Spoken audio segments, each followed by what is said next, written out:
So now I'd like to introduce you to this very exciting addition to the range.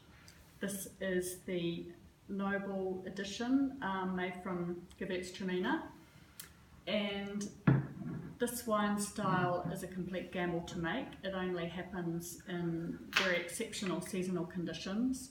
So how it works is that we leave the crop out in the vineyard to concentrate and ripen further, and if you get the right climatic conditions, then you can get a fungus growing on the grapes called botrytis, which concentrates and dehydrates the flavours and the sugars. You need a little bit of humidity for this to work, and if you get the wrong weather conditions, like a lot of rain, then the crop can all fall onto the ground and you've lost everything. So it's a nail-biting affair. So if you're lucky, then the fruit does concentrate and ripen to the extent that when we picked this wine, the fruit was about 43 bricks, which is almost double the sugar level of when you normally pick Gewürztraminer. So the fruit's taken to the winery, and you need to imagine that it's all very raisined and shriveled and wizened up, so you can't press the juice out of the grapes as normal.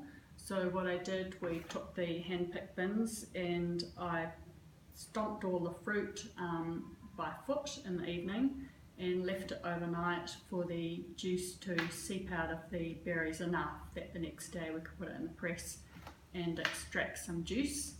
The wine's fermented in a normal way, a little bit in old oak, and then I'm tasting the ferment, and at a particular point I stop the ferment with a certain amount of natural sugar left in the wine.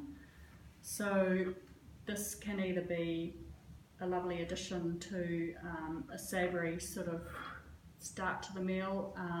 You can drink this as an aperitif with something like foie gras, or it's a beautiful complement to the end of the meal, so desserts which might have a citrus influence, a flan-based dessert, and that brings out the flavours like some lovely dried apricot, there's grilled nuts in there, there's a little bit of lychee from the Gewürztraminer, fantastic luscious wine, and so we affectionately call this the wee beauty.